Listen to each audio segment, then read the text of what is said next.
Assalamualaikum warahmatullahi wabarakatuh. Buat kalian yang lagi pusing mikirin pinjol legal kayak Aku Laku, Kredivo, atau yang sejenisnya, udah nyerah, udah ngerasa nggak sanggup bayar lagi. Nah, ini pas banget nih. Di sini gue kasih tahu ya beberapa fakta penting yang wajib banget lo tahu dan pahami mulai sekarang. Nah, banyak dari kita yang cuma percaya sama halusinasi atau ketakutan diri sendiri. Padahal ada aturan dan fakta lapangan yang bisa jadi penyelamat kalian. Nah, jangan sampai langkah-langkahnya itu jadi kalian makin terjerat. Nah, kita udah tahu ya bagaimana pinjol dan dari awal minjem sampai akhir malah jadi masalah gede. Regulasi aturannya kita udah paham, tapi khusus buat kalian yang baru telat bayar atau udah menyatakan diri nggak sanggup, kalau lu nggak paham ini, bisa-bisa lu makin terpuruk dan hancur lebur sama pinjaman online. Nah, catat baik-baik ya. Buat kalian masih sibuk mikirin ada DC apa enggak, aman gak sih, nanti mereka sita barang apa enggak, bisa dipenjara apa enggak, ya, dan berbagai pertanyaan yang bikin cemas. Di sini gue akan jawab satu persatu ya, biar kalian nggak penasaran dan bikin hidup kalian itu jadi tenang. Tentang masalah gagal bayar hutang, itu bukan pidana. Pertama, yang paling penting dan harus lu gugurkan dari pikiran kalian, itu adalah ketakutan soal penjara atau jalur hukum pidana.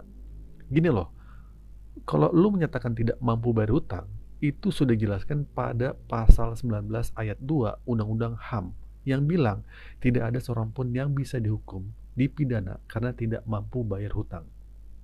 Jadi, jauh-jauh deh pikiran soal masuk penjara atau proses hukum pidana karena gagal bayar pinjol.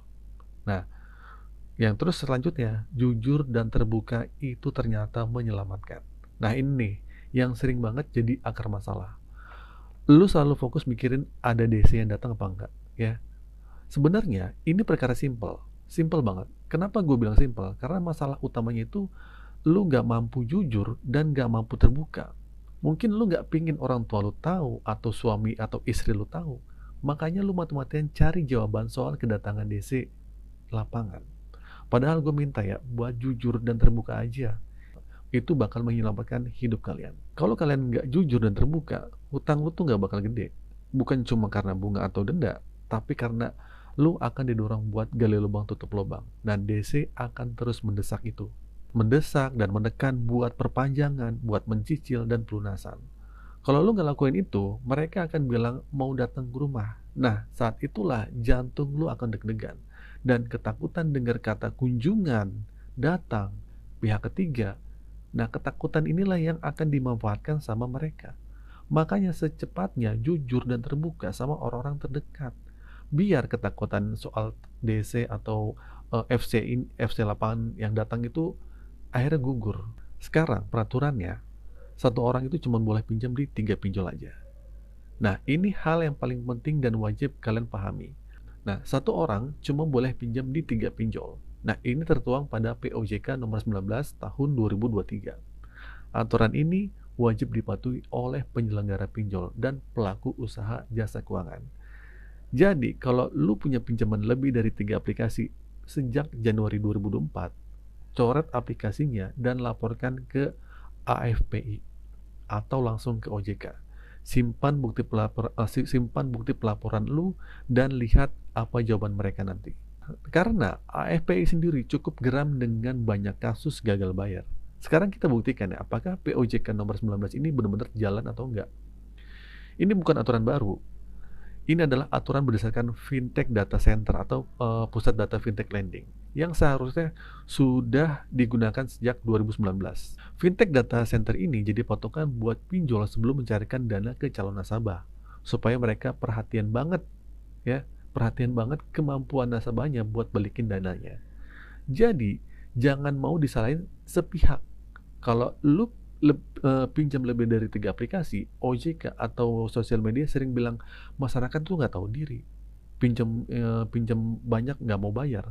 Padahal bukan masyarakatnya yang nggak tahu diri, tapi pinjolnya yang nggak punya akal.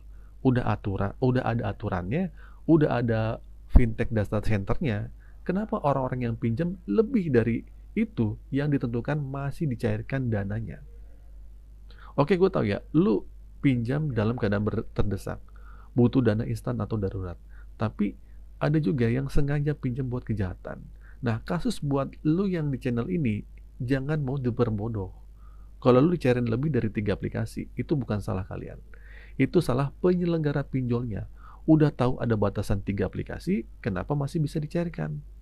Mereka sengaja banget mencairkan dana ini supaya lu makin terjerat dan gak bisa keluar dari lingkaran setan pinjol ini. Padahal kalau memang pinjol itu mau dibantu, 3 aplikasi saja aja udah cukup buat satu orang.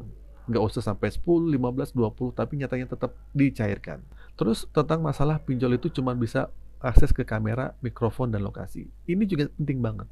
Pinjol itu boleh melakukan akses kamera, mikrofon, dan lokasi. Di luar 3 akses ini, pinjol itu ilegal namanya. Ini kata OJK dan FPI ya. Nah, ini jadi pembeda antara pinjol legal dan ilegal. Kalau ada pinjol yang aksesnya ke luar ketentuan tadi, itu ilegal. Misalnya pinjol, lu pinjam ke legal, pas lu download aplikasinya, dia akses ke semua kontak, login panggilan atau email lu, itu ilegal. Meskipun pinjolnya itu legal. Kalau aksesnya nyeleneh kayak gitu, lu simpan buktinya, jangan mau dibodohi atau digertak. Kalau pinjol legal, bilang kami akan hubungi semua kontak Anda, pertanyakan aja. Setahu saya ya, OJK membatasi akses kontak. Dari mana Anda tahu lokasi saya? Pancing mereka dengan pertanyaan kayak gitu. Jangan cuma diem, ya. Tindak aja pinjol-pinjol seperti itu. Nanti yang sengsara dia lu sendiri. Ya ingat ya, telat sehari aja udah dibebankan sama denda. Belum lagi bunga, belum lagi biaya admin. Ya, pikirin baik-baik. Jangan cuma fokus aman atau enggak, ada DC atau enggak. Tapi aturan ini penting lu abaikan. Ya, jelas pinjol itu nggak peduli sama aturan ini. Yang terakhir nih, jangan percaya lagi sama aturan yang bilang wajib menagih 90 hari. Setelah 90 hari katanya dianggap lunas dan hangus. Itu nggak ada. Aturan itu muncul bersamaan dengan peresmian AFPI OJK dengan aturan peer-to-peer lending. Awalnya bilang wajib nagih 90 hari, tapi di bawahnya ada tambahan.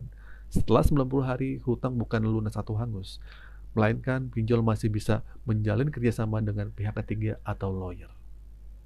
Nah, buat aturan penagihan kredit, lu cek di Google aja POJK nomor 22 tahun 2003 tentang aturan penagihan kredit terbaru.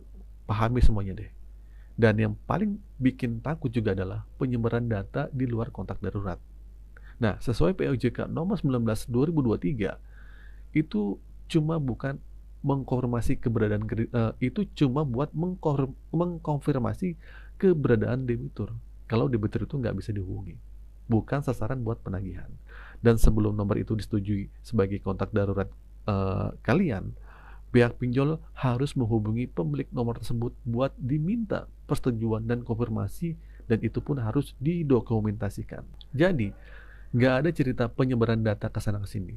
Kalau lu nemuin hal itu di lapangan, simpan buktinya, ambil keputusan yang paling tepat, minta desanya datang ke rumah, bayar berhadapan langsung, dan pertanggungjawabkan perbuatan mereka. Jangan ada lagi yang nanya, ada DC, ada DC, ada DC apa enggak. Hidup lu tuh bakal capek, dan masalahnya nggak akan selesai kalau pertanyaan lu masih seputar itu terus. Nah, kesimpulannya adalah, jangan biarkan ketakutan menguasai diri kalian. Pahami aturan yang ada, jujur sama diri sendiri dan orang terdekat, dan fokus untuk memperbaiki finansial kalian. Gagal bayar hutang pinjol itu bukanlah tindakan pidana, ya, yang akan membuat kalian dipenjara. Itu nggak ada. Fokus bekerja dan berusaha, karena satu-satunya cara dari keluar jeratan itu adalah kalian fokus aja dengan pekerjaan kalian. Kalau kalian merasa video ini bermanfaat, jangan lupa like dan share dan subscribe ya. Semoga ini bisa membuat kalian pemikirannya lebih terbuka, dan buat kalian semangat terus untuk melangkah ke depannya, perbaiki hidup kalian. Sekian dulu dari saya. Assalamualaikum warahmatullahi wabarakatuh.